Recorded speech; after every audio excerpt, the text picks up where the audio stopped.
icon. Oh, a swap. Oh, Oh no, but a swap followed by a light Play that bulb. here.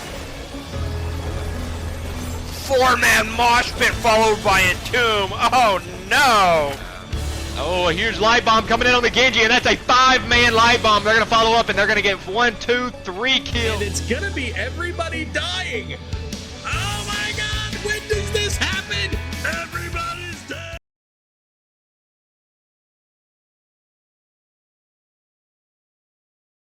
Hello, hello, hello.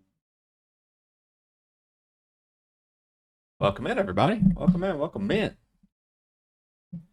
Things situated. Is your mascot a rat? It indeed is. So the first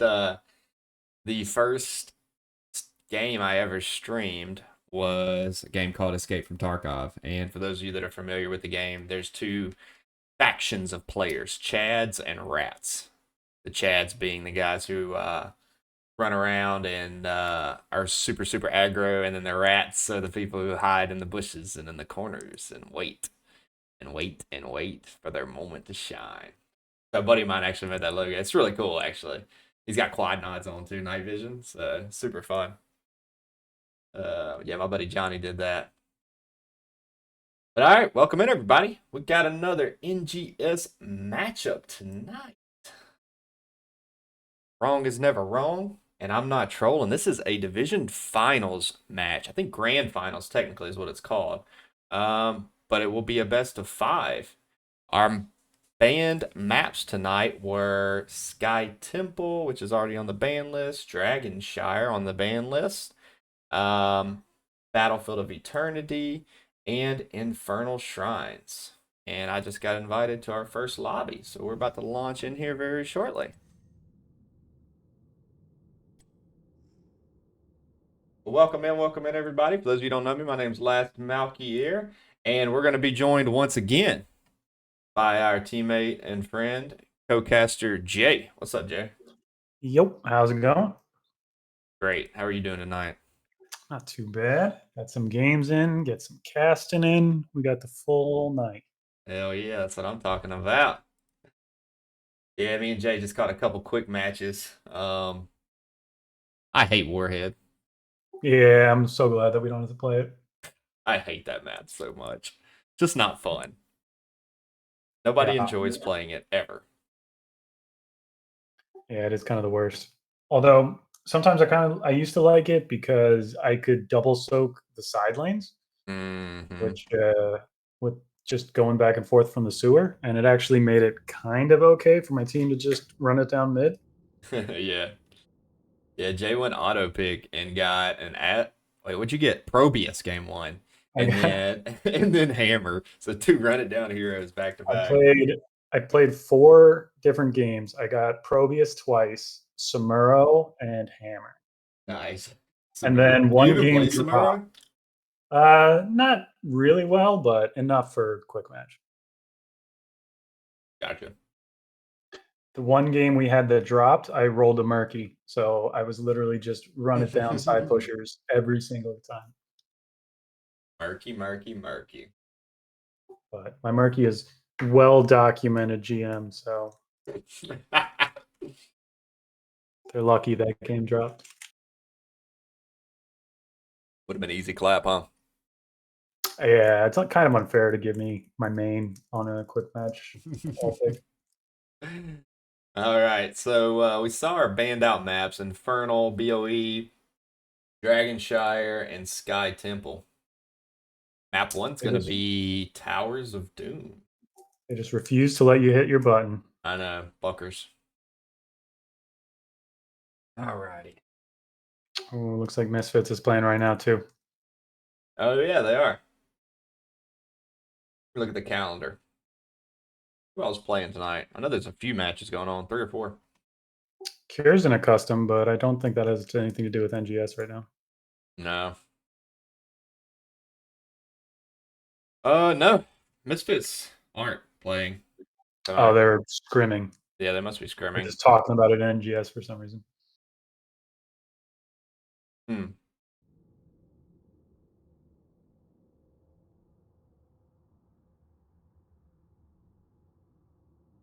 Game 1 height. Oh yeah, this will be a best of 5 matchup, so we're going to be in this for a little while, especially if the teams don't start on time. Which we're already 8 minutes behind schedule. They're cutting into my bedtime here, Jay. I don't know about you. I don't sleep, so don't worry about it. I don't sleep.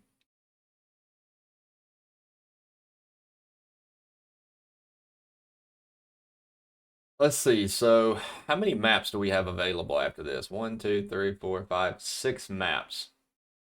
So, in theory, we could see all but 2 maps. If I had to guess, we are not going to see Volskaya and not going to see Braxis. I don't know. I think this team's actually. I can look. See where these played. Or at least Rong is never wrong. We casted them very recently. I think it was my last cast, actually. It Our last test against Death and Delay, I think. They played BOE and Towers. But yeah, it was against Death and Delay. And I'm pretty sure I have casted this other team before. I'm not trolling. I think I casted them earlier in the season. Trying to go back and look at my notepad. See. I want to say I casted them against Dutch's team. I kind of remember that. I don't know if I watched or co-casted, but I do remember. Yeah, I'm looking back at my notes. Maybe I haven't. I'm pretty sure I've casted this. Because I remember their logo. But I can't find the note. Well, I'll see it. But either way, yeah, it should be fun. Should be fun. This is for all the marbles, all the bragging rights, and all the money that Jay has donated for the prize pool. So much, I'm going broke.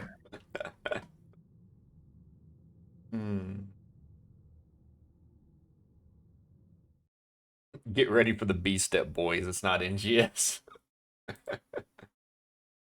That sounds like a typical Jay comment right there. Absolutely. I actually wouldn't mind scrimming them to get a little bit of revenge. Oh yeah, it'd be fun to scrim them. I'm sure they'd be down.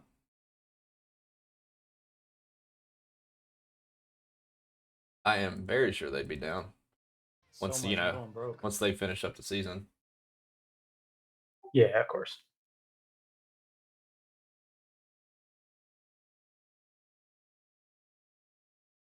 All right. Well, this team's got 4 minutes before they technically forfeit. I'll sub in for them. I'm sure they won't forfeit. But also, you ain't got all night. Do we know where these teams are geographically? Because I mean, if they're okay, he's logging in now. But if they're West Coast, it's not that late for them. Yeah, for sure. That is the odd thing about the whole, being from east to west, especially with these, Nexus is one division. Yeah, there's just not enough players at this high level to split it. But it's one of those and I know me and Bear have talked about this before, whether it's worth consolidating or splitting up some of the divisions that are fewer players. I know we're in Nexus, so it's harder, but to potentially combine Nexus and another one, No, there's no forfeit, no forfeit. Just because 4 or 5 times or 4 or 5 teams in a division is kind of slim. I think this division it's just tough. Let's see. I think this is the smallest division, actually. Okay, there's 7 teams, so more than I thought. I think that though, 7 to 8 is kind of the minimum. I think that so makes too. it viable. Yeah, because I think there's at least one division that had 6. I thought, and only 4 teams make it for the playoffs. So you have a really short playoff run, which I love the playoff system. Yeah, I definitely think it adds something. I definitely felt more hyped up for the playoffs. Oh, for sure.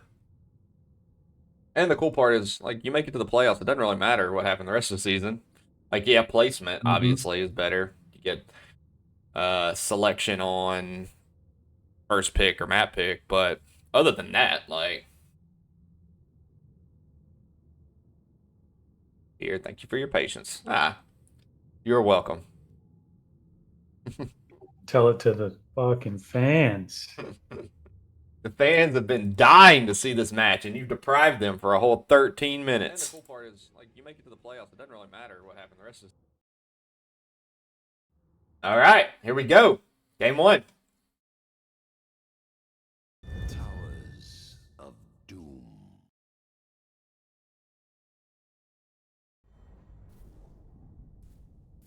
Of course, my window capture stopped working because I swapped it over to Tarkov.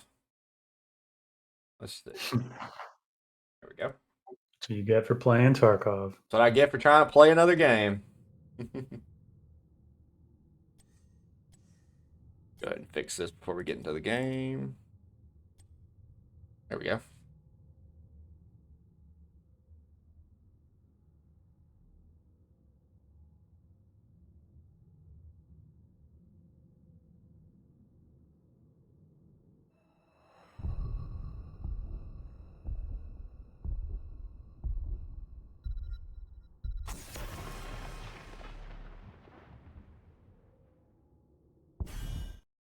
Multitasking. Trying to. Welcome in, everybody. I hope you're all having a great day. I know me and Jay are having a great day because we get to cast some hots for you tonight. A lot of hots if we're lucky. 5 games if we're lucky. We might go into tomorrow at this rate.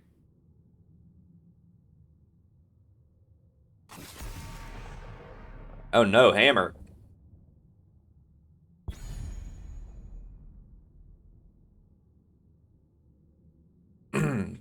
I like the Stitches ban. Sure, the hammer ban was targeted. I mean, she is strong. I mean, my last game with notwithstanding, she is a strong pick right now. Right.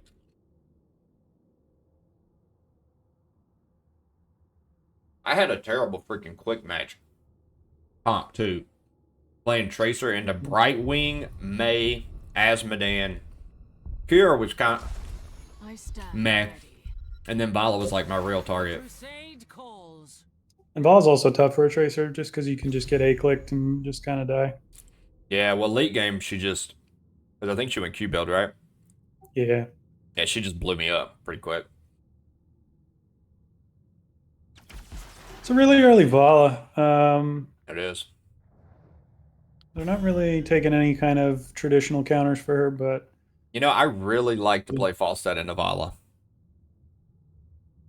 I think those late game Qs can just blow her pull up. If I see a Vala or a Li Ming on the other team and I'm playing Falstad, I'm actually kind of happy. Like, all I gotta hope for is that they get a little separated from the team or chase me. And a big Q followed up by a W lock on. Yep. At this level, though, they're probably gonna draft some protection for her. Yeah, I'm sure. The Vikings get banned out. Man, would have liked to see a Vikings game. I want to say they played Vikings last time, right? They did. It was Vikings against Abathur. Yeah, and Vikings destroyed. Yeah, I think that was the least competitive one of the games that we casted them last time. Yeah, for sure. Okay, so we could see a little light bomb falling sword, potentially. No, that's not as strong as it used to be, but still viable, and I don't really see another target other than the Haka. Yeah, that's what I'm thinking about with this last pick. Genji already banned. Mm-hmm. Theoretically, a Tracer is a good light bomb delivery, but not the best to play Tracer into a new Blaze. Yeah, that's true. And definitely not into an Uther. Yep. This is a beefy team It's a for very trolling. beefy team. I mean, you're tempted to take like a freaking... Tychus is still up. I know he doesn't give you any value with the light bomb, but you still have Joe, the Haka. And Tychus could do some work in this comp. Yeah, and I mean, Vala does, once she gets 16, she starts to shred big health pools. Yeah, you're right. Light bomb shield is also good. Okay. You are kind of forced into a auto attack Vala here. Okay, so Malthael, you think the Malthael or the Doc is going to be in the 4-man? Probably the Malthael. Malthael for sure. Yeah, you get just too much value on the global, being able to come down whenever you want. And Yeah. Malthael into Deathwing, a noob, Uther, like it's good. It's a really good pick here. Yeah. All right. Well, interesting drafts. A little wonky on the side of I'm not trolling with the Deathwing off laning here, maybe, or actually Deathwing's probably going to be in the 4-man here. Yeah, Deathwing in the 4-man. Blaze is going to do the double soak. Or they could go with a 1-1-3 as well. I doubt it, but you would get crushed in the 4-man if you do that. yeah.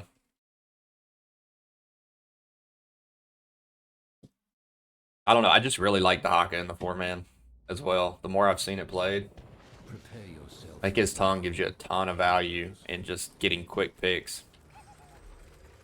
All right. On the left side of our screen, we've got Rong is Never Wrong. We have Rong playing Anduin, Fire Lance on the Vala, Fearless on the Joe, Zimang on the Malthael, and King Mo on the Daka. The battle begins. And for I'm Not Trolling, we have Seer on the Deathwing, Shot Down on the Anubarak, Realistic on the Uther, Crimson Chin on Blaze, and the late one, the only Navi on Pulse. What are you waiting for? Vala holding out, but I'm assuming... Oh, no. W Vala. Okay. I mean, I get it. With this much melee, beat, you're going to be able to stack that. Yeah, I'd just be really tempted to take the AA into this team. You still go Manticore on 16, so you still have it. But... And there's a big tongue on Crimson Chin. Looking for an early pick on Blaze. He is very low. He's trying to walk away. The W's not going to slow him, and he's going to get away.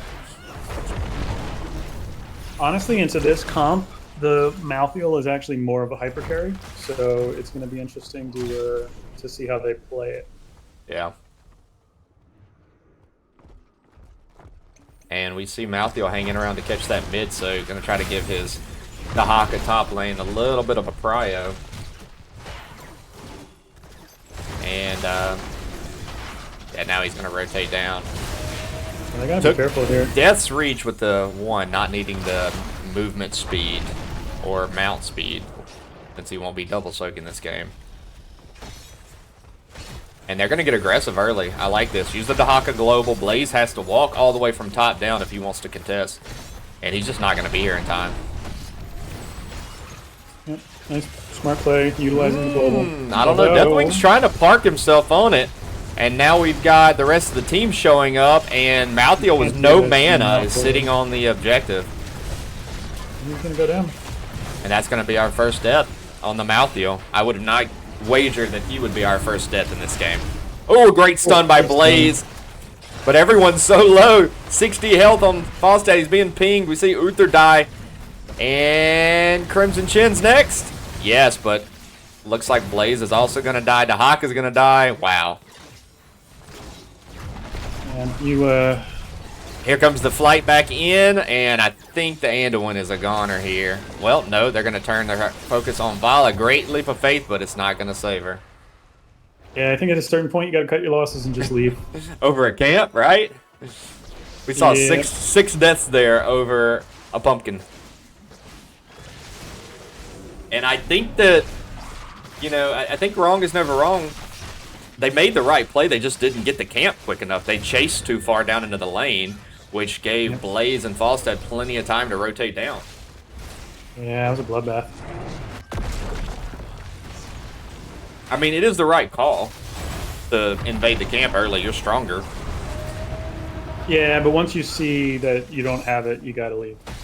What's up, Dutch? Welcome in.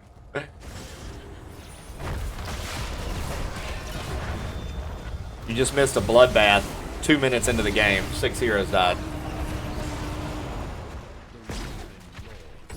We see our offlaners are going to handshake top, and then we're going to see Dahaka use his global down to try to turn the fight before Blaze can get here. He's coming into the forward-facing bush, looking at Falstad. No, he turned and tried to get Uther, actually. Gets the tongue off. Realistic is in trouble. No way he gets out. Okay, I was going to say. Malthael's doing a really good job of just zoning everybody off.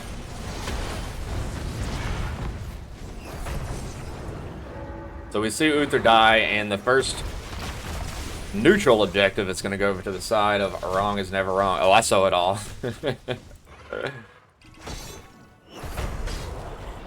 Yeah, I mean, right call, just not great execution, for sure. Matthew might be in a little trouble here.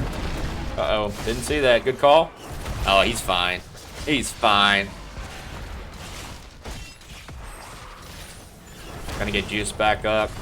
Dubala sitting at 17 stacks right now. Fostad's doing pretty well for 4 minutes into the game. I'm sure that early skirmish using global abilities, who does that? Not LTK. Actually, I think I've improved tremendously on my Fostad global usage than when you started coaching us. We see the 1-1-3 being moved to this mid game. 7's in for both teams. What's interesting is that they're both just agreeing to do this. Yeah. I think it's a bit of a like game theory question. The team And look that, at this heads up play by I'm Not Trolling. They're actually going to pre-rotate down, anticipating the invade. I like that call. Sorry to cut you off. Go has to be a little careful here. Yeah, I mean, these teams are just A-ramming. And I think that A-ram's going to favor Wrong is Never Wrong, you know, 65% of the time. I mean, with the Malfield, that's what he wants, especially with this comp they're going into.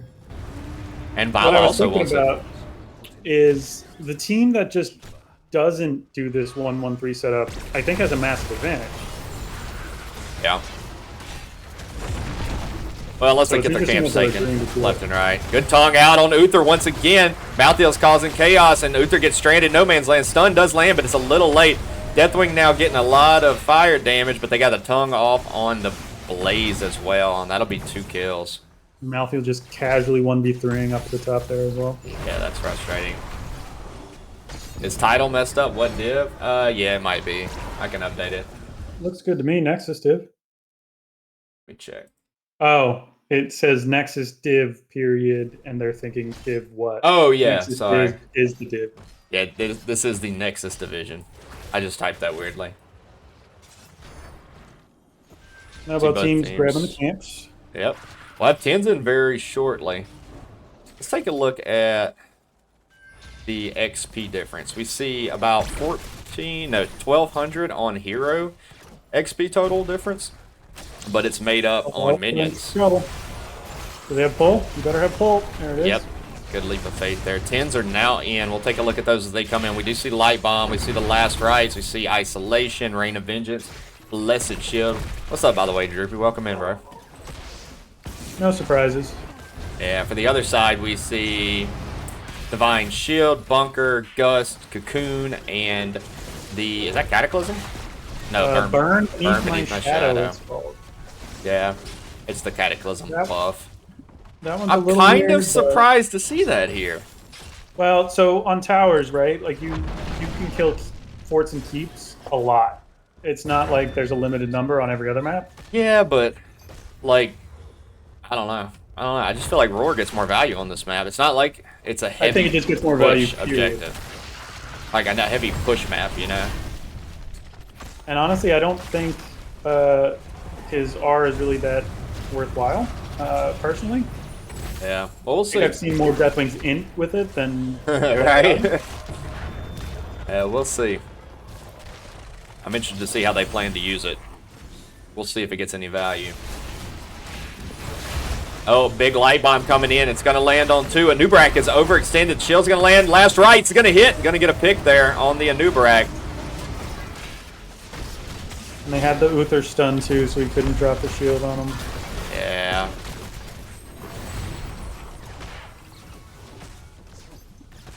And the Vala stacks are adding up quickly. Way quicker than I thought they would.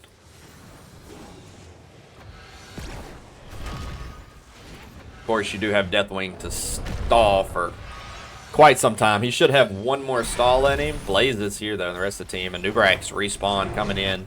Looks like he took the natural pathing, which takes him around the long way, actually. I think Malfield top here might have been a mistake.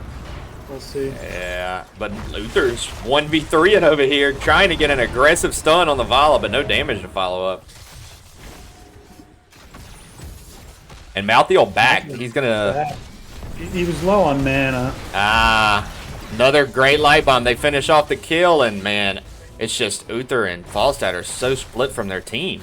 A Nubarak and Deathwing were a screen away. Little miscommunication yeah, I mean, there was good zoning by Dahaka. Kind of offered himself up as bait a little bit. Yeah. And then half the team with him.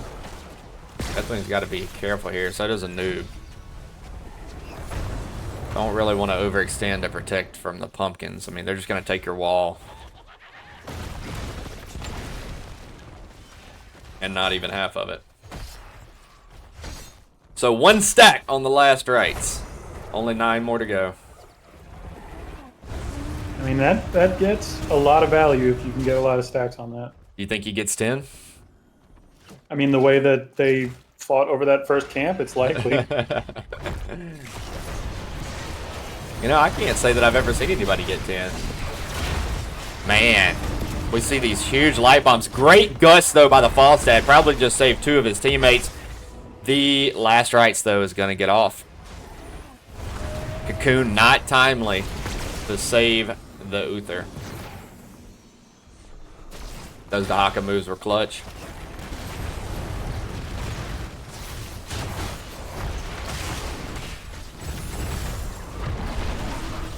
Now we do have Wrong is Never Wrong pressuring this pot. Uh-oh! Falstad gonna get the barrel rolled shield that saved him there with the Q landing. I'd have to like really think about it to say for sure, but how does Red kill something? Yeah, I don't know. I mean, that's why I was... Other than the whole team fighting over a siege camp at the very beginning of the game. Yeah, I mean, late game, Falstad's Qs get some blow-up value, but really they don't have like a kill threat. I mean, like even look at this. Look at this. 1v5, Malthiel's just walking away because they don't have anything to follow up on it. And he lost, what, 25% of his health, not even? Yeah. And it looks like both of these altars are going to go to the side of Wrong is Never Wrong. And this is looking like a landslide game right now. Let's see if Joe turns back in. No, not with Malthiel mid. I think you need Malthiel with you. Yeah. I mean, 9 to 4 on kills. I think all 4 of those kills were gained on that early fight, right? Yeah, it was 2 to 4 on kills after that. Yeah. 16s are in, and we've got a 16v14, 4v4. There's that Deathwing value right there. I mean, at least he did it backwards and not forwards like most of the Deathwings I play against. Yeah, and I mean, he doesn't get any value on the ult. Maybe they are trolling. What's up, Bartleby? I don't know. Their name specifically says they're not trolling, so I don't think they're trolling. No, I am interested, though, in their draft strategy here. Because you're right. You're right, Jay. They really have a tough time getting any kills here. And I know, obviously, the Malthiel, they didn't expect the Malthiel to get picked into their comp. They probably had to do some on-the-fly adjustment. But I'm interested if this is what they targeted in the first place. Yeah. Regardless, though, I'm just like... I just like can't see a combination of buttons that really does it. A good I mean, level 20 gust into a wall with Deathwing blowing fire all over it. Like, that's really all I can see. Yeah, I could see a Cocoon setting up like a big Uther stun into a timely Q by Deathwing and a Q by... Like, here, look at that. I mean... They walked right into it. Yeah. Like, that's where they're going to have to win their fights here, is in little tunnels. Like That's that a gust. weird gust. Very weird. I wonder if that was an accidental gust. Cocoon's out on Vala. Let's see if they dive this here. Good stun by Deathwing. It's a little too early, though. Or it must have just missed by a hair. Rain of Vengeance's turn. They're taking tower shots. Let's see if Uther can get out of here. Oh, big bloody blood. Nubarak is so low.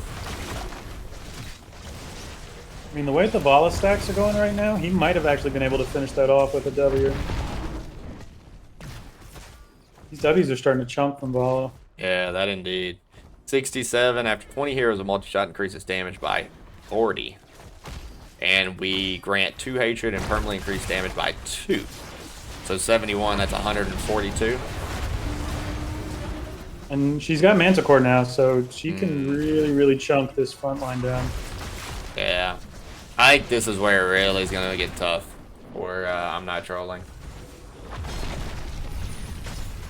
Yeah, I mean, they've got to fight in those funnels, and they've got to try to get some chain CC'd going to set up the Deathwing damage.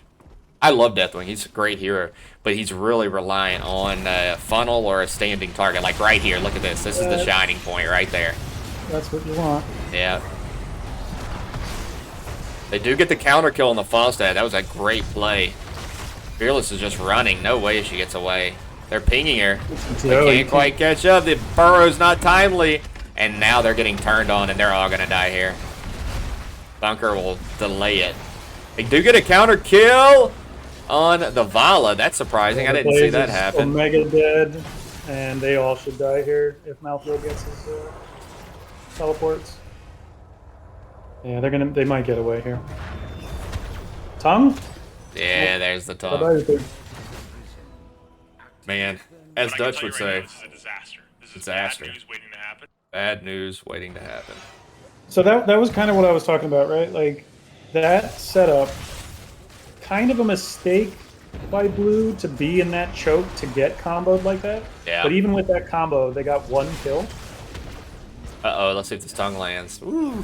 Falstad was about to die there. Last rights! Shield's gonna save him. I like that use, though. It just forces the Anubrak out. Lets them get the secure tower. Deathwing's trying to stall, so is Falstad. They're just gonna back out. I guess they don't want to fight down 20s. I think I would just... Uther's not even up yet. Oh, they're gonna stall. They're gonna stall and get 20s. That's what they're doing. No, they just give it. It's kind of like, how worth it is it at that point? Yeah. It's just risky enough that you could throw away your race to 20. This seems odd that they didn't want... I guess maybe they didn't want to fight in the funnel, and that's all it was. It's just not really a great place for them to fight. Yeah.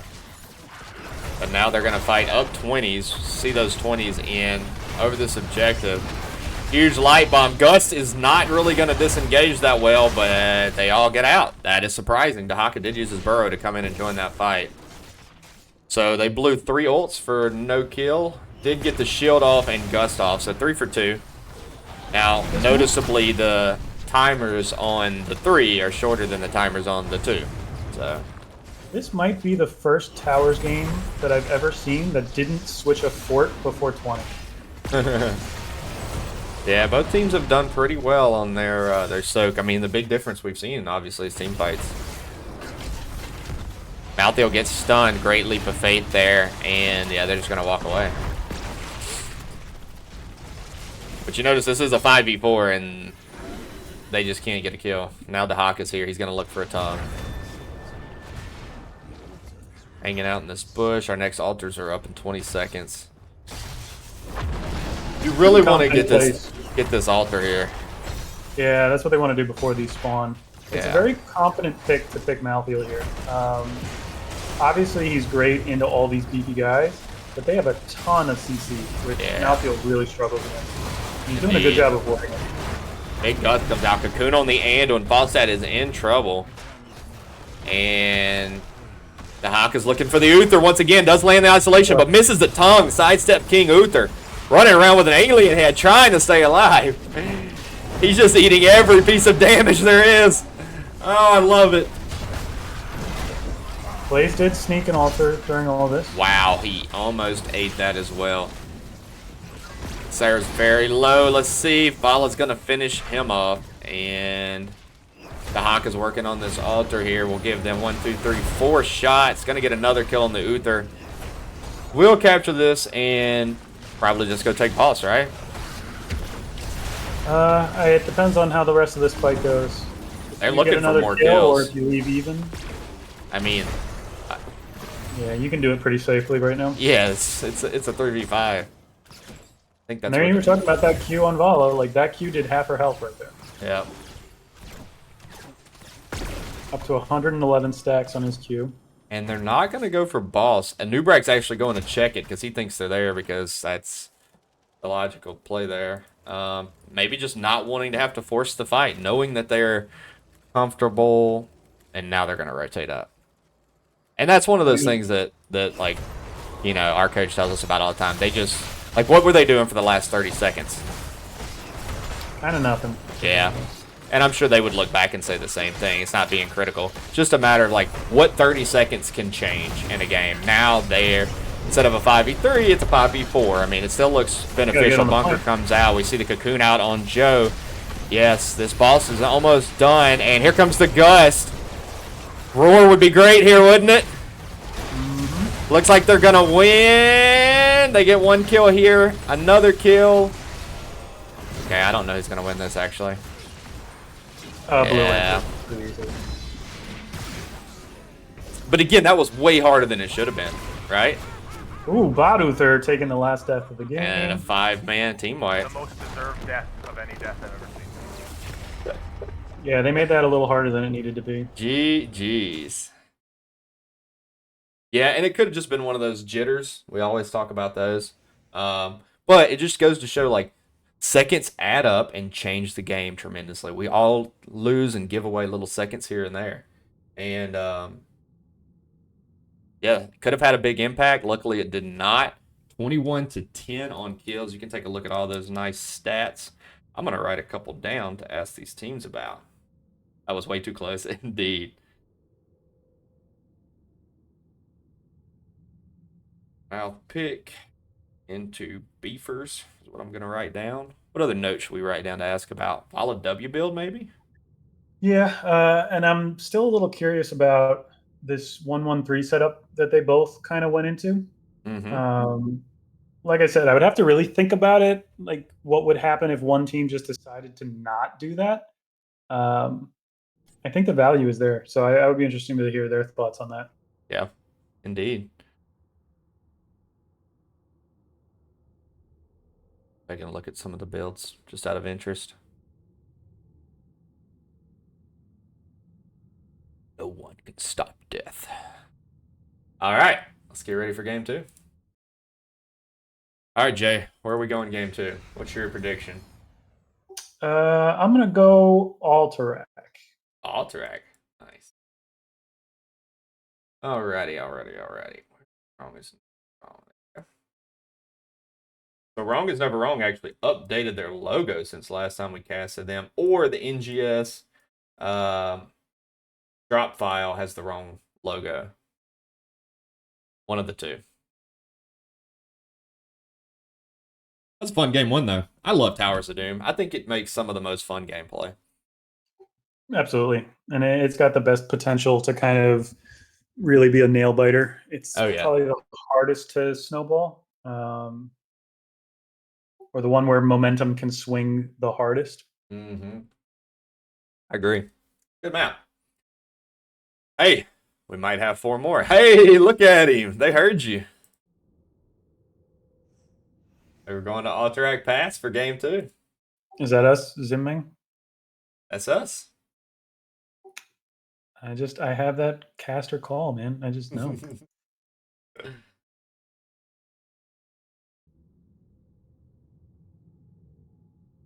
don't know if I've ever been a referee before. What's the difference in a referee? I think we're allowed to pause and unpause.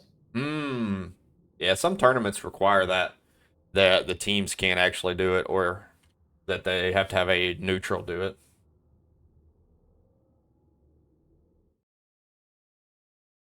And I think we have access to all chat. We can actually type in all chat. Oh, nice. Oh, well, this is quite the announcement. This weekend, for everybody who's joining us, and Jay, for your interest as well, if you want to join in on some games, we're probably going to be casting some of the Heroes International qualifier matches for NA. I am absolutely down for that. Yeah, it'd be fun. I haven't picked which group we're going to be looking at yet. I need to look more into that. Yeah, should be a lot of fun. I think it's Saturday and Sunday. We might not cast all of them. We might just pick up a few games, Saturday and maybe a few games Sunday. Because I think there's like a full day both days. But either way, we'll be doing some casting for that most likely. We should have been playing in that. I agree. That would have been fun as hell. Get our ass to Berlin. Damn right. Get in there 1v1 old Cure. Show him what's up. It's be too easy. Need more of a challenge. Exciting. Hell yeah, it's exciting. It'll be fun. Really trying to figure out some ways to do, once NGS is over, how to do some more NGS or HOTS casting. What I'm thinking about, and I'd love to hear your input, Jay, and also anyone in chat who has an opinion on it. What I'm thinking about doing is pulling some old games from CCL and doing like some mini series. I think it'd be cool. They used to, back when CCL was like fresh and new, they used to host all the replays on a website. They don't do that anymore. No, Bahamas actually sent me the link. So oh, perfect. I have access to all. I think it's every season but season 1 of CCL. Season 4 of the playoffs was really fun. I enjoyed watching that. That is the freshest.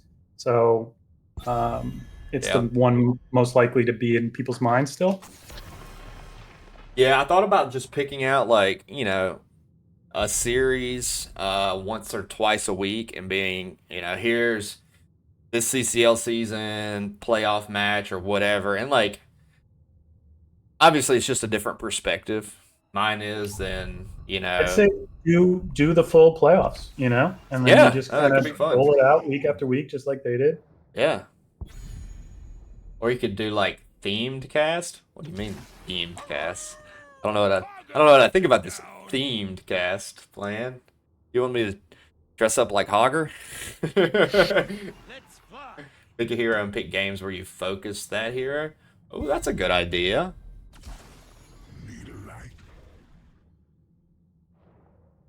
All right, so we see the Falstad again on Alterac Pass, which is a great pick. Hogger's a great pick as well.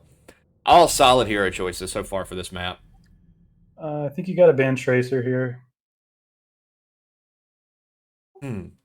Wrong is never wrong is threatening the Tracer pick right now. And why do you say that? Just for the chat. Malfurion goes very, very well with Tracer. It's not quite as obvious as if it was Tyrael Malfurion. Then it's just like that's 100% what they're doing. Yeah. But this setup screams Tracer. It kind of depends on what red does, but dress up like White Mane. Now you have to cosplay. Oh, I will 100% cosplay. I will not dress up like White Mane. But I couldn't fit into her skirt. I like to have fun.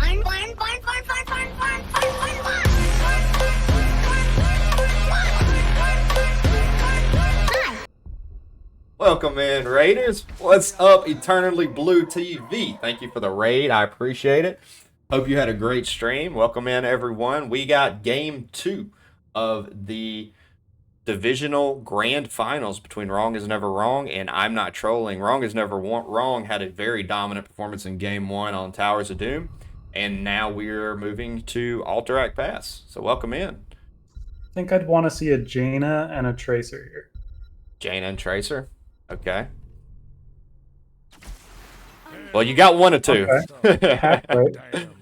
Garrosh really struggles into Jaina. That's why I say Jaina. And she does the camp really well, which is something that they don't really have great options for. Yeah, that's a good point. Blaze is their best option right now. You hate to have to rotate him to camp. But yep. Let's see who's surely not the Deathwing again, right? Not into a Tychus. Yeah, they got to go Maev. She's another great camp taker. Hogger is obviously one of the best in the game, so they'll probably just have him do it. Yeah. Man, I just see some really cool combos coming out from I'm Not Trolling with this team over here, though.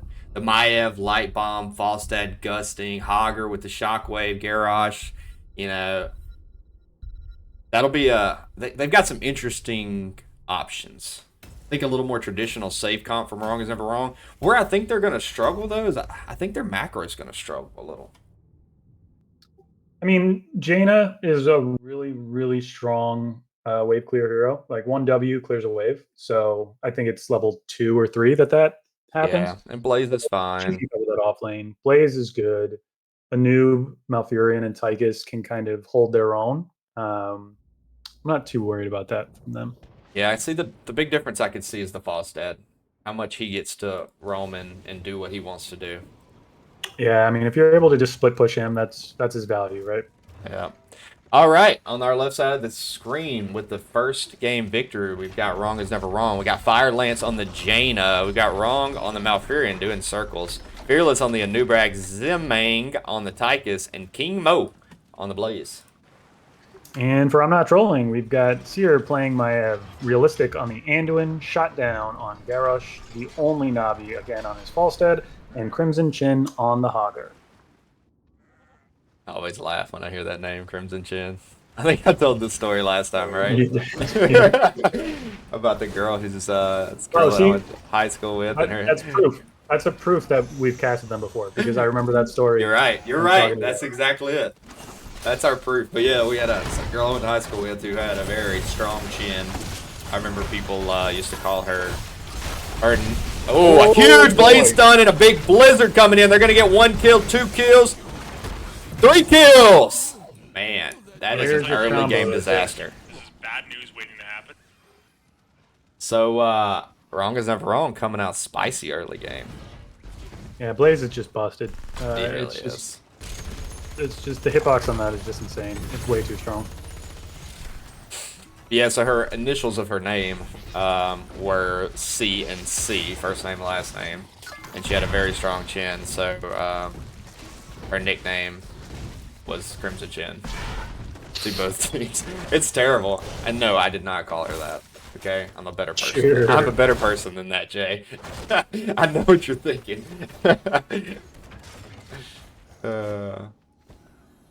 Tychus in a little trouble. He gets back stable. I was fat and short in high school, so I was definitely not making fun of people. They were making fun of me. I guess it makes sense to have the Jaina stick around with the Anub just because she's the best burst damage on the team. Yeah, and But his stun's I gonna think really set up. Tychus is just going to have a hard time in that lane. At 100%. least until 7. 100%. But here's a little more weight. Here's that blizzard value here. Take a look at those talents. Sorry about that. Oh, and for those of you that are new to the channel, my name's Last Malkier, NGS veteran caster and NGS player. My teammate Jay has joined us, NGS caster as well. His first season, but he's easing into it. He's gonna be doing his own casting next season, though, right, Jay? Well, yeah, I just got to get the overlay stuff set up. Oh yeah, we're gonna get you and Dutch set up with that easy. Looking for a gank on Tychus. Let's see if he can get away. He might need to use his grenade. That spin was half a millimeter off. Man, that was a close one. Fat and short 15 years ago? I remember to discuss that during the next coaching session. I was, man. I graduated high school at 17, and I grew like 3 or 4 inches after high school. So, blossomed a little late. Veteran caster, you damn right. You damn right. Dutch is mine and Jay's coach, and he's joined me on the cast a number of times. He will also be setting up his overlays to be casting next season, right, Dutch? Absolutely. Whether he likes it or not. Whether he likes it or not. So make sure you go give the Dutchman1443 a follow, and as well my co-caster JDick DIK_OW. Yes, sir. Bro, I was fat and short. You're still fat and short, Nolan. What are you talking about? What's up, bro? Welcome in. Welcome in.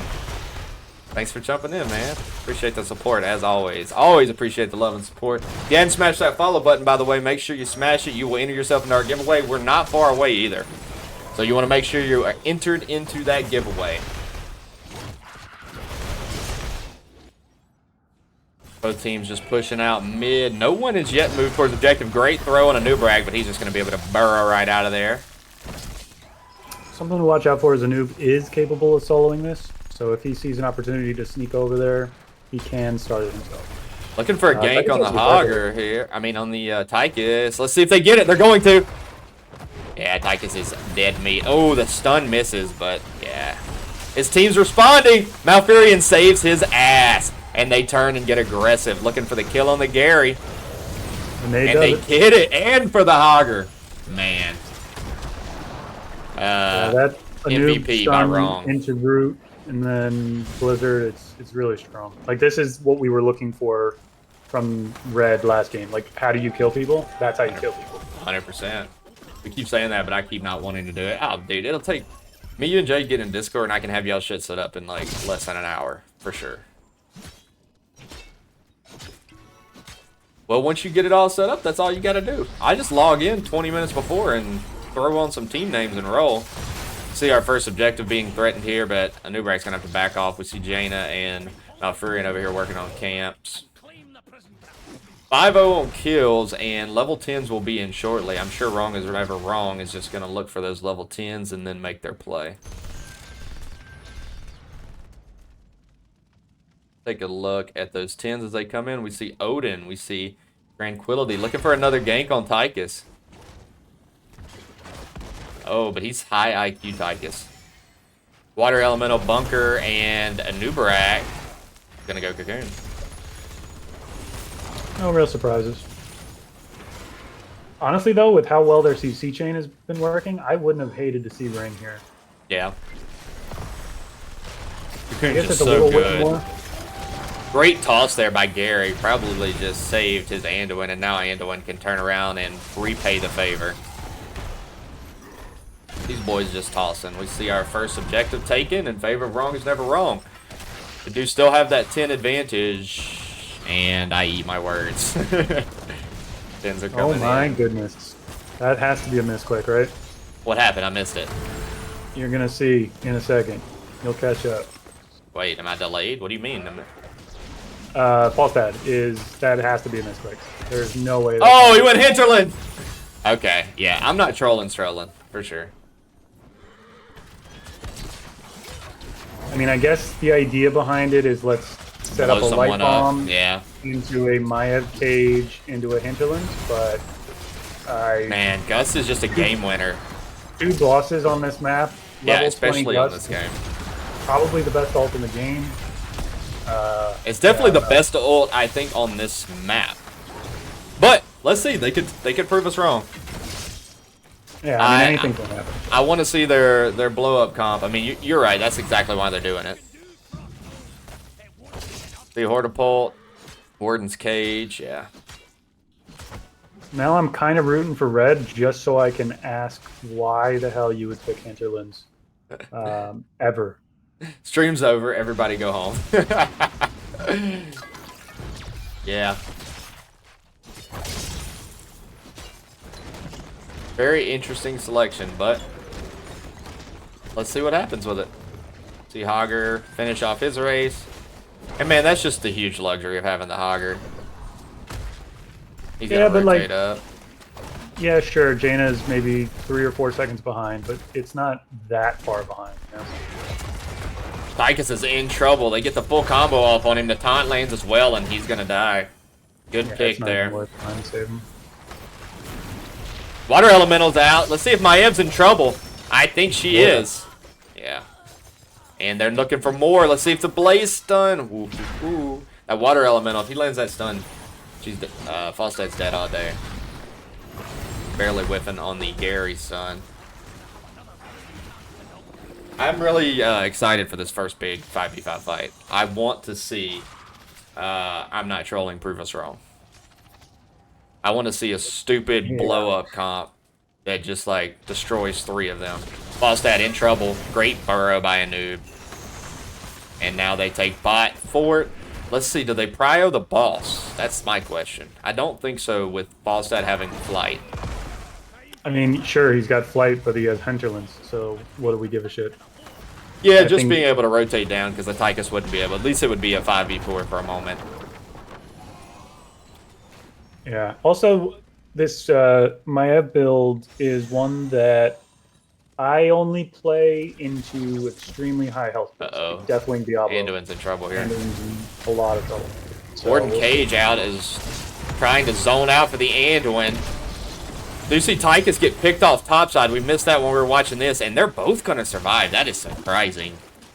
Great job by the Maiev, though, of going in and isolating the healer and Jaina to kind of pull them away from blowing up Anduin.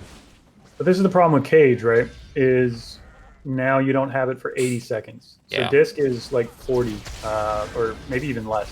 So Yeah. it's just, you kind of need that to be the game-changing ult. You don't really want to use it for feel. It feels really bad. Yeah, I mean, and that's clearly what their whole comp's going to be designed around, is the Cage.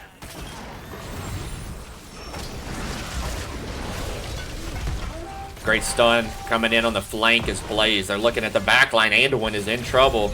Can't get enough damage off. Blizzard hits, tries to get a heal, and there's the whip on the Hinterland's Blast. And Fuzzhead's going to pay the price. I think so is Anduin. Yeah. Good spin, Hogger. There, but he's going to get stunned by Blaze. And yeah, this is looking like a disaster. And then Jaina 1v, or I guess 2v1 the Maiev with her water elemental. And that's a 5-man wipe.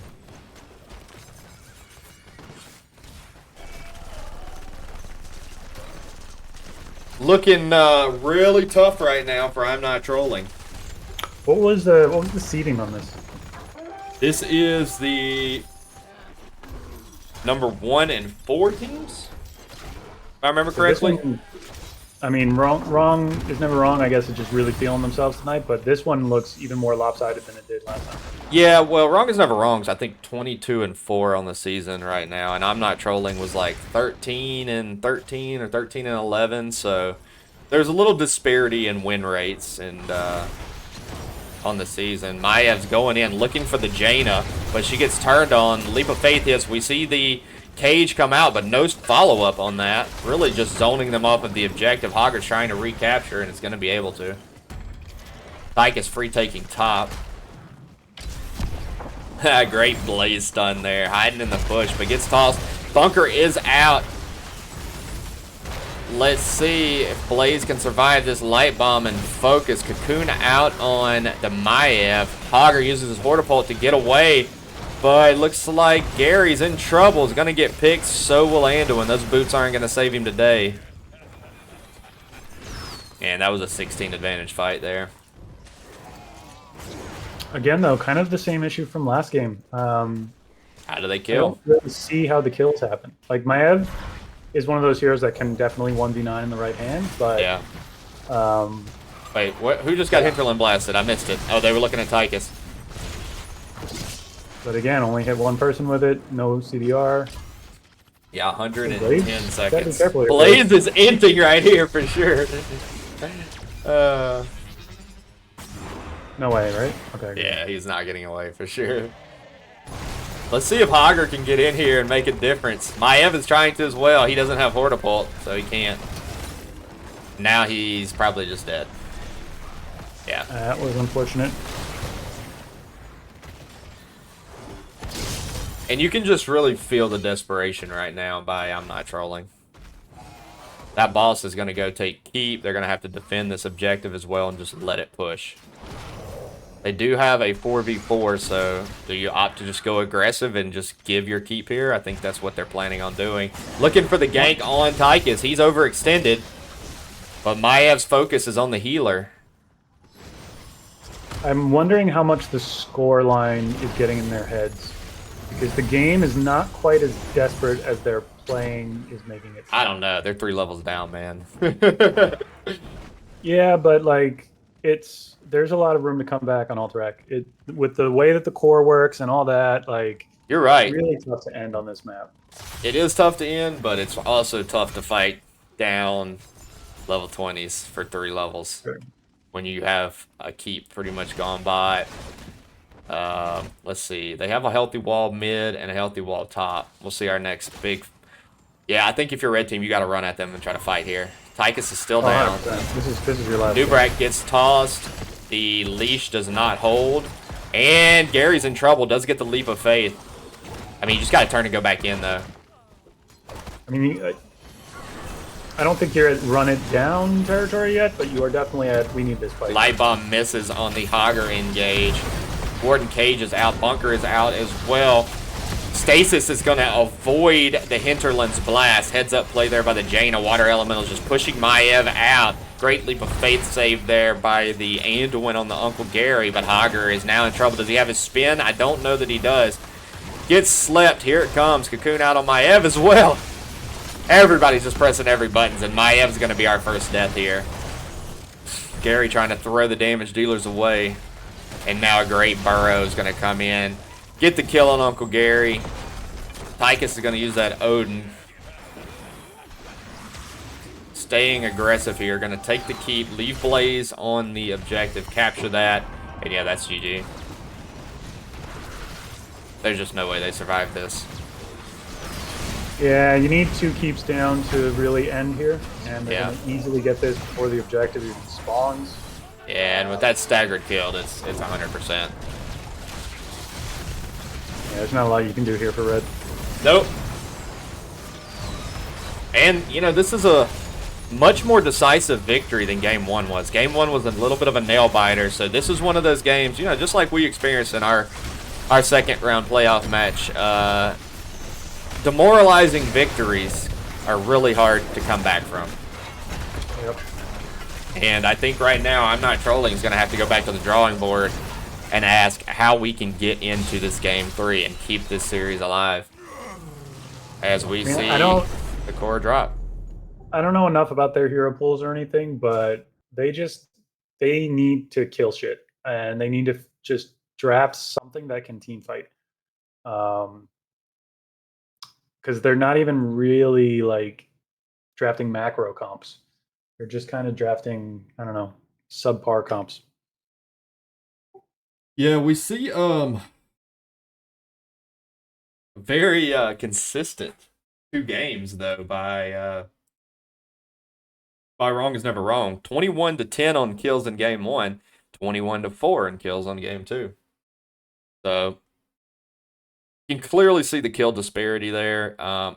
Also, you can see the soak disparity. It was pretty massive. But it just snowballs. I mean, look at the Jaina. She just popped off because she didn't have a threat all game. Like, Hinterland's Blast and Maev should have been the threat and just able to avoid those. GG. Welcome in, Varil. Take a look at those talents.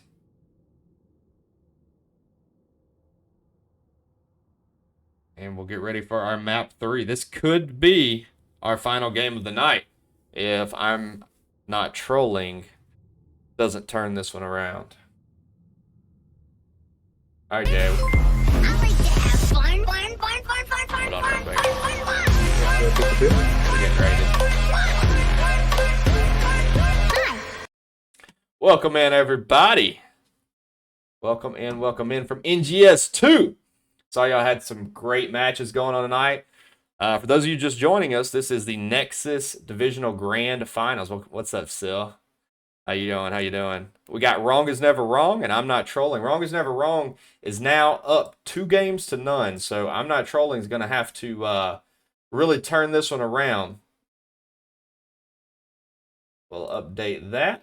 For those of you that are just joining us for the first time, my name is Last Melchior, NGS veteran caster. I'm joined by Jay, my teammate, and also an NGS caster. Welcome in. Lullaby Sean Mullins. I don't know what that is, but that sounds very sketchy, doesn't it?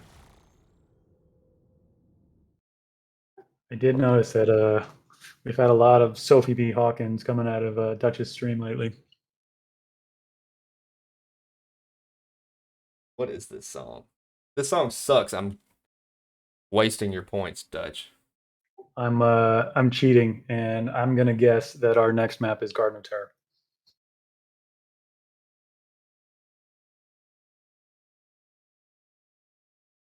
I think I know this song, actually.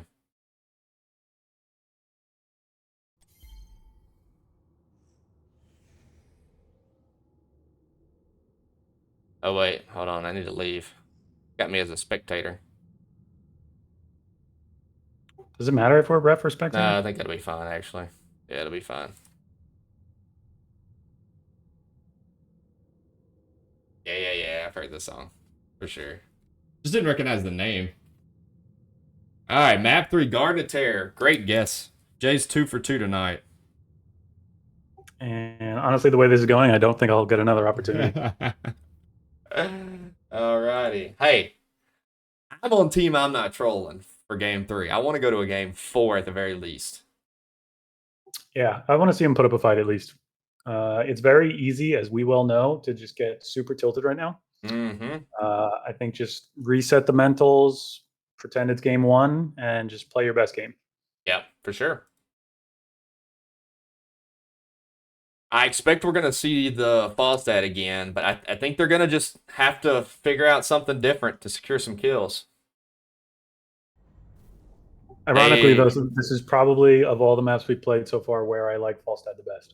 Oh, yeah, for sure. Now, this is one of my favorite maps to play Falstad. 42-14 right now on kills between the first 2 games, just for those of you that are now joining us. 42-14. That's the uphill battle.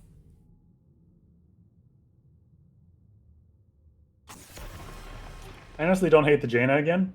A lot of camps on this map. You really got to have somebody to deal with that. I think early priority will probably be on the Hogger. Although that Blaze has been getting so much value. Yeah, I think indeed. if you trade Blade and Hogger here, I think both teams would be okay with that.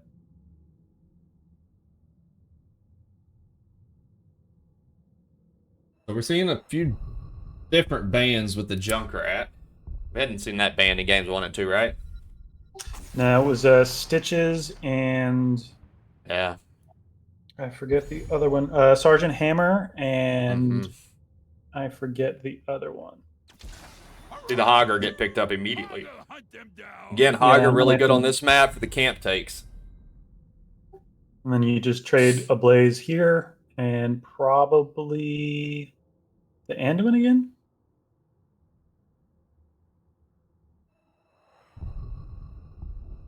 They're thinking about it.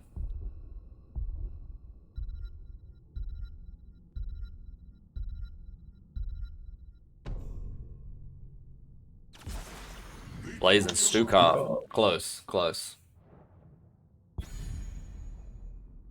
I like Blaze and Stukov together. They really complement each other. Yeah, and I mean, like, we kind of have been talking about this all night, but already you can see what they're going for. And even when the draft was completed for Red, it's hard to see what they're going for. I think this is just why you're at the top of the division, why you're winning as many games as you're winning. Yeah, well, we'll get to see the Stitches this game, and Brightwing as well. So picking up the first global. I'm sure they're going to play the Falstad again, so that'll give them 2 globals. Although, the global present hasn't really made much of a difference in these first 2 games. Not really. The Dahaka did in game 1 and a few fights. There's the Hammer band.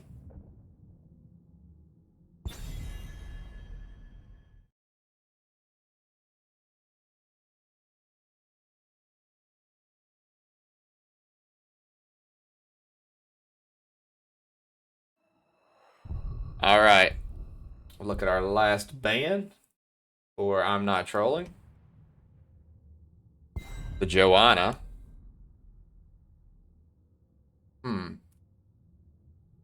So banning the Anub for blue kind of hurt them because you really want the Anub here. You would love to have the ability to cocoon Stitches and make him spit out whoever he's got gorged. Yeah. It'll be interesting. Maybe Diablo? I'm trying to think who their tank is. Oh, they sniped the Falstad. That's heads up play. I like that. I like that. We saw I'm Not Trolling draft Falstad as their pretty much hyper carry in game 1 with the Deathwing and the 4-man. Oof. I don't like the KT. I mean, it complements the Stitches. They're going to look for a hook blow up for sure. But man, you've got an aggressive team on the side of Wrong is Never Wrong. Okay, the Hanzo balances out a little bit. They've got some sure enough blow up potential. They can kill shit this game. Oof. So a ballsy pick of the Tracer into the Brightwing. Of course, he does have a KT and a Hanzo on the other side to target. Yeah, it's definitely not the most fun to play Tracer into a Brightwing, but Yeah. outside of that, not a ton of threat. Yeah. Hanzo does have really strong auto attacks, so if you Mhm. just kind of right-click the Tracer, she can't really trade into a Hanzo. Yeah. But the mobility makes it tough to hit any of your actual spells on her. All right. Game 2. I mean, 3 of this best of 5 matchup. This could be the decisive game. See how it goes. Whose draft do you like more, Jay? In a vacuum, I prefer red slightly. Really? Having actually watched the games, yeah. I think that it's close enough that blue still wins this pretty easily. Yeah, I think Red's team's a little harder to min-max here. All right, on the left side of the screen, we got Wrong is Never Wrong. We got Muradin on the Piggy, Fearless. We see Firelance playing Falstad, Wrong playing the Stukov, King Mo once again on the Blaze, and Zimang for the first time on the Tracer. And for I'm Not Trolling, fighting for their tournament lives, we've got Seer on the Hanzo, Crimson Chin on the Hogger, Realistic on the Brightwing, Shot Down on the Stitches, and the only Navi on the Kael'thas. So we think I see would've preferred Manatic, Q-Build of the Anduin. Hanzo, Anduin for Red Team. Red Team? Just Okay. for the Stitches Gorge and then full combination. Yeah, that is a Secure good the combo. kidnap. I mean, it looks like what they're going to be targeting here is the synergy of a hook and then KT follow up with the stun, WQ lands, you know. And I mean, like, you hook Gorge, Hanzo throws an arrow, nobody's going to be able to save that kidnap target. That secures one kill. How do you secure multiple kills? Hanzo, that's all you need. He's OP. Honestly, I mean, he's one of the stronger kind of hyper carry characters in the game, but he's got to be careful here. Hanzo's in trouble. He's going to get this shift, and yeah, we're going to see Stitches rotate down to help out. Realistic is in trouble. He's going to be able to walk away. And here comes the invade. Stitches is just getting chased down like the big boy he is. Hanzo also has already used his escape tool. Let's see if they get a kill. Pulling the Tracer back in is Stitches. He said, come here, buddy. Yeah, I mean, so this level of aggression is, I think, indicative of just how in the groove they feel. Yeah. Like, Tracer is really weak until 7, and they're just running in like they're 3 levels up already. Augur has to be careful. Doesn't get turned on here. So we will see an auto attack build Falstad, which is a little surprising to me. Yeah, it's the split pushy kind of build. It makes sense, I think. Yeah, I figured we would see Q here. Tracer going with the parting gift. They can't put out by the red team. Good timely camp there is going to get some push. Of course, Falstad will be able to hang out top side, clear it up a little bit before flying down to join the team. Blue team's going to try to get double camps out bot. I like this call. They should be able to pretty easily. And yeah, we still see the Falstad working on the camp top side. Red team's just working on getting their siege camp out. Level 4 is in for both teams.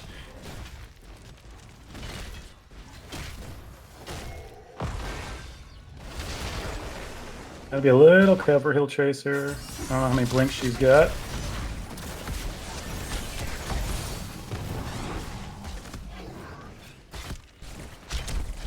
Stitch just went hungry for more. Interesting. That is a cattle red card talent. Oh, I really like it. Yeah, for sure. It's a super fun talent on Stitches too. Q's gonna land! KT saying, don't talk shit about KT, baby! Talk about a broken hero right there. Come on now. You know you never DQ. Oh, I'm a convection only gamer, baby. Convection only. You never DQ. You DW. You always DW or DE. You DQ, you're just a goober. I exclusively DW pretty much. Tracer's in a little trouble here. Wow, good blink there. Let's see, the stun's gonna miss, but Hanzo's looking for the kill. Gonna get it! And actually he did not do overcommits to it. Yeah, that D was unnecessary. And it gets Yeah, him I killed. like it though. That's ballsy. He said, I'm gonna kill this guy. I don't care if it costs me my life. That's about sending a message for That sure. is. That's a respect. See, Fearless staying in on the KT and is gonna get a payback kill for his Tracer. Hook's barely gonna miss Brightwing, trying to get a friendly hook as Stitches. Instead, they both eat the stun, and Brightwing's gonna pay for it. I mean, this is the difference right here, right? That's a 2 tanks and a healer getting 2 kills. Yeah. And we were wondering how a 5-man of red gets any kills last Yeah. game, right? I don't know if it's just a skill gap at this point or what, but they're playing really aggressively and Yeah, just well, it's working out for them. and you know you can when you're up 2-0, you can play aggressively. When you're the red team, everything's on the line right now, and they've got to make this game count. Gets the hook off on Stukov, but it's a Brightwing and a Stitches versus a Stukov and a Tracer. You don't win that fight. Gotta be careful here. Murden's coming in as well. Red team trying to get a quick cap off, and I think they're going to get it before Murden gets here. No! Oh. That was absolute last second for sure. And we've also got to recognize that the level 10 is really what I'm Not Trolling's looking for here. I'm assuming we're going to see the Gorge. We'll probably see Dragon's Arrow. There's some really big 10s for the red team. Not to say there's not for the blue team, but they can be a little bit more aggressive without their ultimates, as we see Hager spinning and is going to die to the Muradin. Yeah, your 10s on blue are a little bit less impactful. Bonker's nice. Obviously, it can save that Wombo potential. But interrupt, Tracer doesn't really have one. Stukovs are kind of meh, especially into a poke team. Yeah, I mean, you got Gust, and that's the big one. Avatar, I'm sure we're going to see, is pretty big ultimate as well. We do not see Avatar. We see Wow. Haymaker. I was just about to say, the way that this series is going, I would not be surprised to see Haymaker. Yeah, I'm really surprised. Hook barely missing by shot down. Yeah, so we see for our ultimates, we got Sticky Bomb, the Flailing Swipe, Bunker, Gust, not Hinterland's Blast, and Haymaker, and Hanzo barely dodging the Q, is going to be able to jump over the terrain. Murden is... I'm sorry, that wasn't Murden. Tracer was in trouble. He's going to be able to just Q right away from danger. 10's still not in yet. KT trying to go in and do something and just oversteps a little bit there.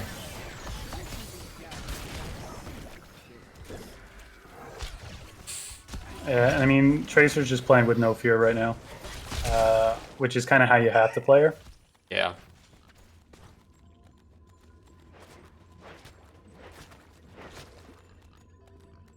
I just noticed it doesn't. Oh, that's because I didn't press the buttons.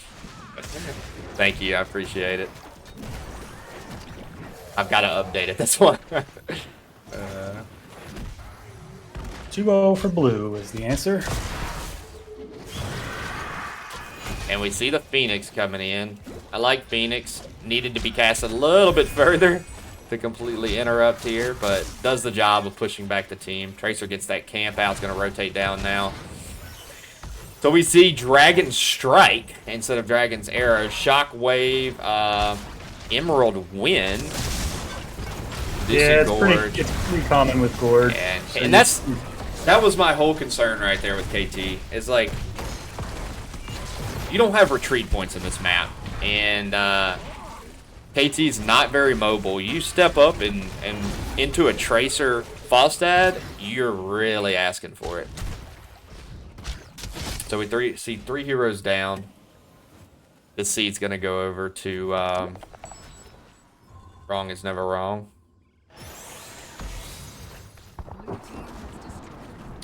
Emmy's got to be a little careful here. They're setting up on her.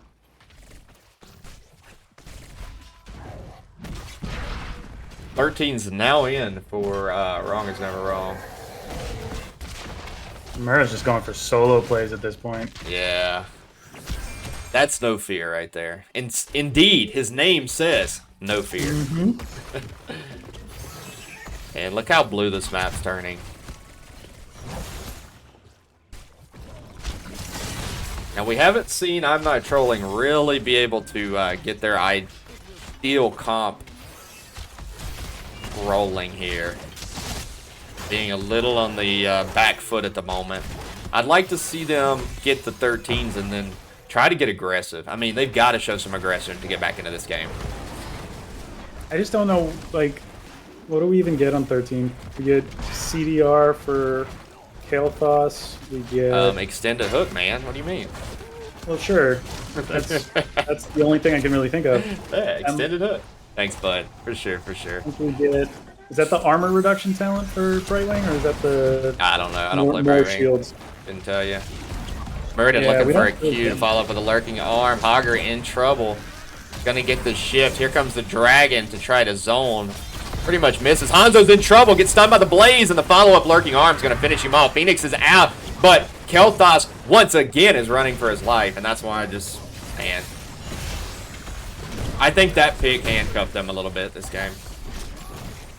Good hook there on Murden. I mean, keep in mind that is also the false set player, so you wonder how... Yeah, he might have got his one hero picked. Yeah, how narrow his hero pool is. I mean, I don't think anybody that plays at this level is going to have a hero pool of 1, but... Yeah, probably not. And, you know, obviously they were hoping not to be on the back foot to be able to set up. I think the KT was purely picked because of the stitches. As we see Tracer a little in trouble here. See if she's going to be able to Q away. I think she will, yeah. Oof, just eats that full Q. She's playing like she's in 0 danger. Yeah. But really, I mean, other than the KTE and the Brightwing polymorph, like, what are they going to do? Yeah, it's really hard to hook her. Yep. Hogger has a hard time They should interacting never with hit her. a hook on her, that's for sure. And here goes blue team getting really aggressive. Hanzo's going to get picked, looking for more. Great flight and gust. And yeah, this is not good for the red team here.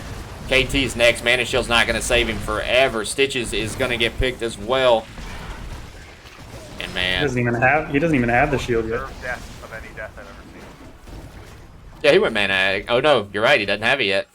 Yeah, he still needs 7 more globes. Oof, that's a lot for this late in the game. Yeah, so when I was kind of leaning towards Red's draft, I was assuming we had Dragon's Arrow. I just don't get the pretzels. I don't know what we're planning with that. Yeah, I mean, Without some kind of permanent CC, like I just don't see how that gets value. I think the idea was to try to fight in some of these funnels and use the KT and Hanzo to just like put a bunch of AoE damage out. That's the only thing I can think of. Yeah. See Phoenix come in, a big engage. Hogger's spinning, does eat the pulse bomb. Tracer is so deep in on KT. Do get the Dragon's Arrow off. Or Dragon Strike, I'm sorry. And they're going to be rewarded with the kill on the puppy dog.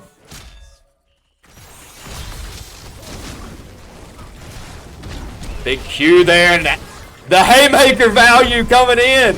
Gets a 2-man stun. They're going to get a pick on the Brightwing. Excuse me, KT is in trouble. And yeah, it's going to be a 4-man white. They're going to definitely take keep. I don't know that they're going to be able to core here before the rest of the team is up to D. The way they're playing, I think they can kind of do whatever they want. And they're going to rotate to that mid keep. I mean, we're throwing pulse bombs on keeps at this point. Like, Yeah, do get the kill on the Hanzo there. That was a good stagger kill there, but they're very low backline here. Need to get juice back up. Falstad has no mana. Stukov can heal them up pretty quickly, but I do agree. I think you got to leave. Yeah, I mean, I think you can get this keep. It's just a little ballsy. Here's a Gorge. I think Murden still has his Dwarf tossed up. Gets stunned. Emerald winded as well, and stunned into the core. He's going to just Just gonna sacrifice himself for the He's just team. making space at this point. And they don't get the keep. Little Surprise. fadeaway hammer to confirm it. Gonna rotate up, take the bruiser camp. This seed will be the red teams, and maybe this is what's opening the door back up for I'm Not Trolling. I don't know. I think it's more than one kill. I think you need a wipe here. Yeah. This is your last chance to fight before 20, so I don't hate them running at these camps. Yeah, they're staying aggressive here for sure, which is what they have to do. You're not quite checkmated at this point, but pretty close. Ooh. That's checkmate. Yeah. Yeah, that's for sure checkmate. Looking for more here on the Stitches. Let's see if Blaze can get his stuns off. Falstad's gonna fly in, and yeah, Stitches is done for. And let's see if they go core. I mean, if he had about 150 more globes, he would have lived there. Yeah, that boy needed the turbo boosters to get out of there. And gonna look to go core here is the blue team to try to get a decisive 3-0 victory. Dragon Strike's gonna be completely sidestepped. No. What do you do? And they will get the kill on the Falstad. Hanzo's gonna pay for it. This is defendable at this point.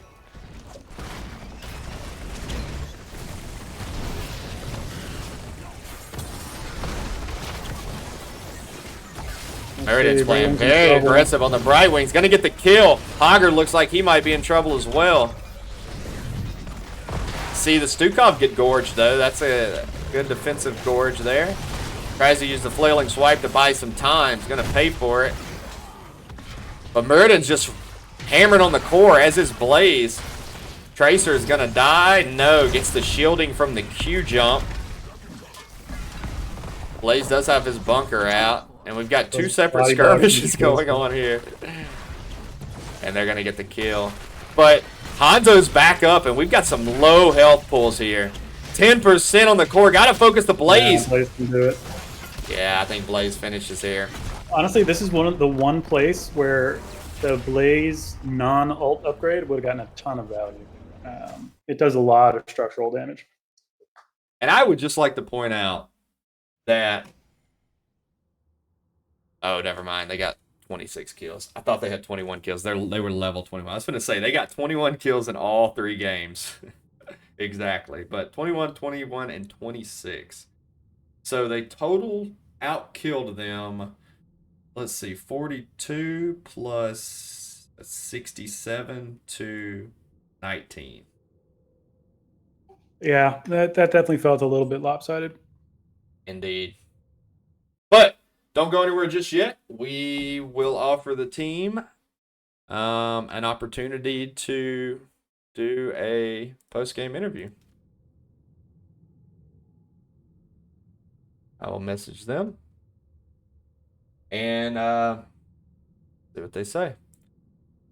Take a look at some of those talents. Of course, we didn't see the 20s get in. Some huge 20s, though, for the blue team that really could have made an impact. Of course, we see the Gust upgrade, the Bunker upgrade. Rewind is massive as well.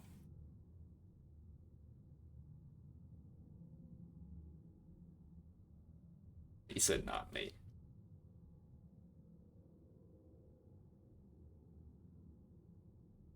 All right, we will jump over into the NGS. Let's go to coin toss map pick 2, Jay. Get you there.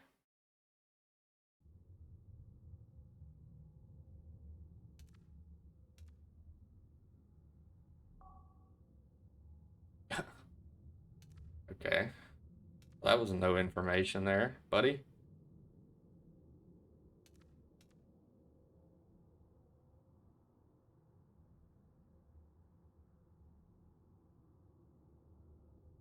Hello? Ah, there we go. We got Zimang joining us. Yes. Hi. Thanks for casting the game. Of course. Thanks for putting on such a great performance for us tonight. And congratulations on the 3-0 Grand Finals domination. Thank you. Thank you. Super impressive. So is this number surprising to you? You guys outkilled the enemy team 67-19 across those 3 games. Okay, yeah, that is pretty surprising. But like, I Did think it we feel won that draft dominant? pretty hard. I think we won draft pretty hard, so Yes. Yeah. it just made it much easier to play. Yeah, I would agree with that for sure on us, especially games 1 and 2. And you know, my co-caster Jay called it out that it felt like games 1 and 2 there was really just a hard time by the draft of I'm not trolling to get kills. Did you guys notice that? Is that something you talked about? Mm. I mean, I think after game 1, it was actually so easy. I don't think Falstad works that well as a solo backlane. So yeah, you could feel the lack in damage of their entire team. I inted once, but I think and we misspot that 1 minute Mark 5, but I think everything else we did fine. On Alterac, they killed me up. And Alterac, their draft was fine. Maybe except for the same Falstad solo backlane, but it was like Alterac, they had an okay draft. I think they were just losing macro a little too much. And then game 3 draft, I think it was like 100% in Norway. Yeah. Well, and so talking a little bit about those drafts. So game 1 we saw 21-10 on kills. You guys, it was honestly game 1 was pretty close. That last boss fight really could have went either way. But you guys had the Mouthiel into a really beefy team. Is the Mouthiel a comfort pick, or was that just a pick that showed up and you're like, hey guys, who plays this? Like, can we get this? I mean, I play Meltdown to the format quite often. Okay. And I saw the draft and I know it was either Malthor or Maiev. So I just went Malthor because it was more stable, easy damage. I did it once, but I think it was just It's hard not to on Malthiel sometimes. yeah. I kind of cast or cursed you a little bit because I said it was a very great pick to pick the Malthiel into that much CC, and then you walk into a bush and just eat an entire Deathwing Q right as I said that. I thought it popped spell shield off too. So if I had that off, maybe I live. But yeah, that was stupid of me. Yeah, I mean, it happens, especially when you guys are early game dominating like you did. I mean, we saw it in game 1, particularly early game, and game 3, most of the game. Just, it felt like you guys kind of just could do what you wanted to do. Did you guys communicate that? Was that like hey guys, like, we don't really have a lot of threats. The Tracer played just super aggressive in game 3, but there was no real scare for her to go in, you know? Yeah. I think game 3 draft was just way too one way. Game 2 draft, actually, they had it pretty like my F garage. Yeah, I think. Oh yeah, I like They the had a game 2 really draft. decent It was really interesting, and I was hoping to see them get their combo off that you could see they were trying to do the cage and the hinterland plus blast. Yeah. I still think with Gust, they might have got more with Gust and Disc. I think those are just two much better ults. But That's literally what I said during the cast. Yeah. I do have a couple specific questions on game 1 before we move past it too fast. First question is that siege camp. I don't want to call it a fiesta, but it was pretty close to a fiesta. That first invade. At what point, I guess, would you guys kind of consider leaving that fight? It felt like a little bit of an overstay by you guys. They were also dying a whole lot, so it was like very chaotic. We had to Haka and we saw Blaze top lane, right? Yeah. It's just I loved it when you started it. We had to like you guys one made shot the a camp great and call get to out. go in for sure. Yeah, and that's what I was wondering. Like, was there a little bit of a panic? Like, shit, we're not doing this camp fast enough? No, like I know people weren't hitting it. They were like trying to hit people, which is fine because it was an awkward position. But we had 5-on-4s, and I think if we one shot that camp and we walk out, yeah, I liked it when you started it for sure. Yeah, it was really interesting because we just came into this and right off the bat we see 5 kills in the first like 2 minutes. It was 6 or 6 kills.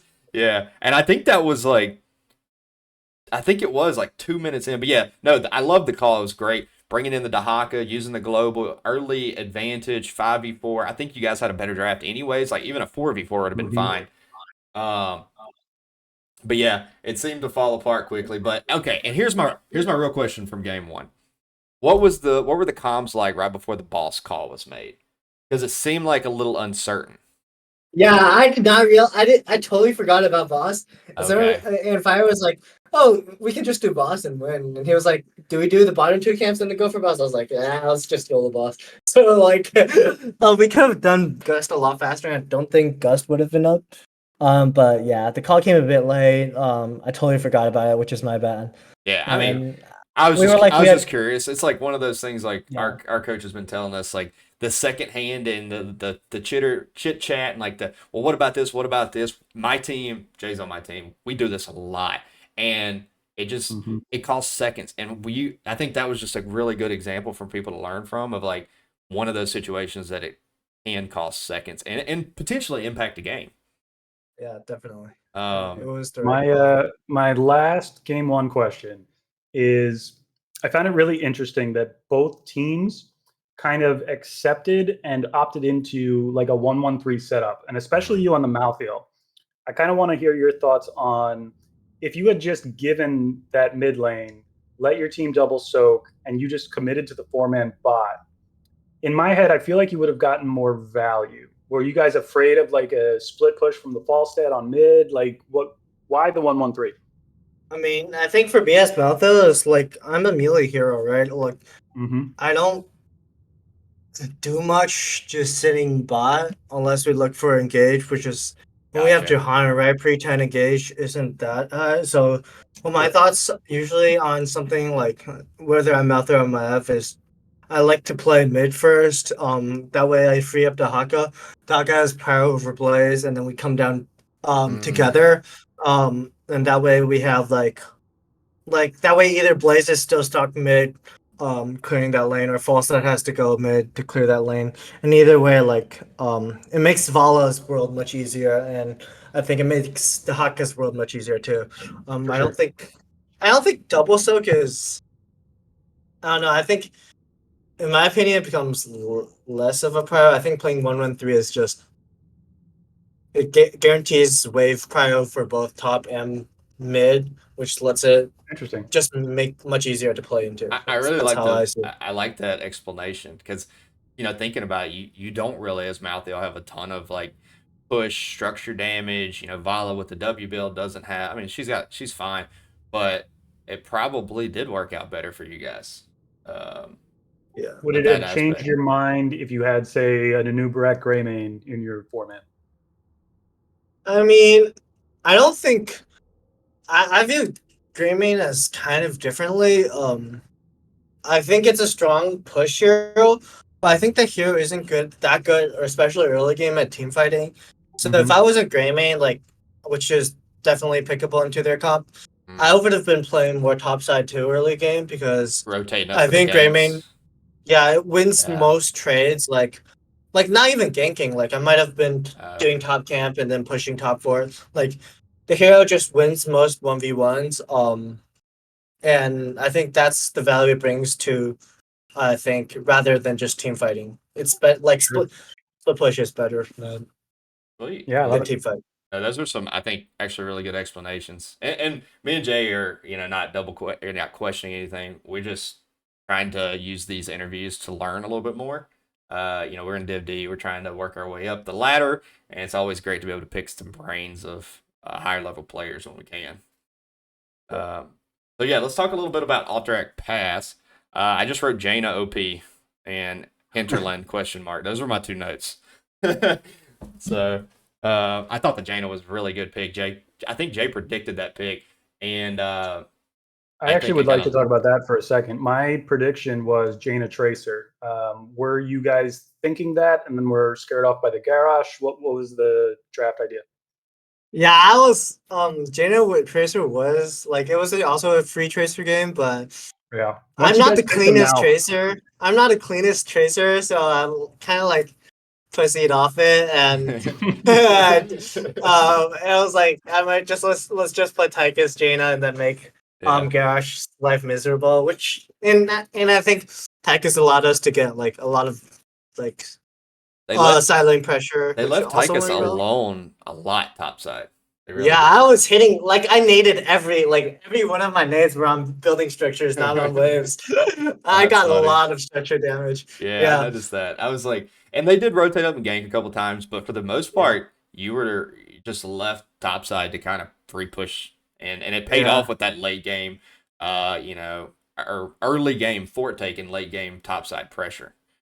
I think for us is that we noticed like throughout Alterac Pass is that we're winning. Like in my opinion, Alterac is a map that you really want to have like it's a standard 1-3-1 map. Like there's not a lot of double soak. You want your 2-1s to be strong in the lane so that like if you win the lane you have lane pressure and get building structures damage. Once you get prios on both top and bot, they make objective controlling easier, they make mid camp push easier.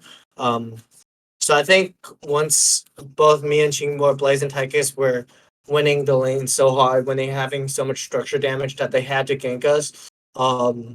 Like it was just bleed them out, right? Yeah. We just keep on doing this. Objective is like it does nothing even if they get it. Like it's just gonna do barely what we did pre-objective, and if we get objective, it just snowballs. Especially that first one. That first one is relatively weak. Yeah. Yeah. Well, then we went to Garden of Terror, and I felt like at this point, you guys felt like you were in the driver's seat, and I'm not trolling. Felt like they were grasping at straws. Were you guys confident going into Game 3? Were you like, all right, let's just put this one away, a solid draft? What was the mindset going into Game 3? I think I think we all had it thought out pretty well. I didn't think we were guaranteed red, but I think we were definitely like much favored. We haven't played a lot of Garden, but like I think we played once against them, and like after playing Alterac, we know that our macro is much better. So it's a similar map where objective doesn't matter that much, and we just bleed them out. Yeah, And and that's kind of how we I did like it. the false set snipe too. I really Yeah. like that play. I think he's really strong on that map, and he obviously showed an inclination. And I felt like it may, and I don't know, they could have been set up for the Stitches KT from the beginning. Who knows? Yeah. But I felt like it pressured them into doing something a little awkward, maybe. Because the KT's just, I mean, I know what they were trying to do. They were trying to use him to follow up on the Stitches, but he's really hard to get good value out of on that map, in my opinion. I agree. We've been Junkrat because I think that was the map I was like, held with it. I let Stitches out because usually we don't let Stitches out since I'm a hook magnet and I basically eat every hook. But I banned Junkrat and I was like, maybe let's deal with it. And I also picked Tracer, which is really hard to hook, Gorge. So I think we got rid of Falstead, so like they basically don't have like much setup for their Stitchers other than Poly. Like they drafted basically no CC, which made it really hard to play for KT. I think he needs follow up for his stun most of the time. And I think they just had a miserable draft to play. Yeah, that was tough. And I mean, I think you saw it in the first 45 seconds of the game. Like you guys were just running at them full speed ahead with a pre-level 7 tracer, which is not something you normally see. And you guys were playing with no fear. Was that because of how far ahead you were, because of how much of a draft win you guys felt it was, or like where was that aggression coming from? I mean, I think pre-level 7 tracer is bad, but once I pick Parting Gift, it makes the trades like easier. And I have bombs up more frequently. So once I have my bomb up, I win any trade. So I think, and we have Stukov early game, right? So if we just run at them, they have no CC. So I think it was You're pretty not really free. afraid of much on the other side. Yeah. Well, I can say that I definitely enjoyed this 3-game matchup. Congratulations on the win. And after picking your brain for a long time, we're going to let you do your call outs before we raid over to the next game. Yeah, just call out to the entire team, call out to all our team members, everybody who played, who didn't play, and especially to the RCL community. Like, without their help, without Psycho and everybody else's help, I don't think we would have gone so far, won so much, and had so much fun together. Awesome. Well, congratulations. Thanks for joining us. And until next time, we'll see you in the Nexus. Thank you. Have a good one. All right, you too. All right, everybody, we're going to raid over to Rocket. Thanks so much, Jay, once again for joining us on the cast. Always. Make sure you go give Jade a follow and go enjoy this next NGS matchup. I'll see you all in the Nexus.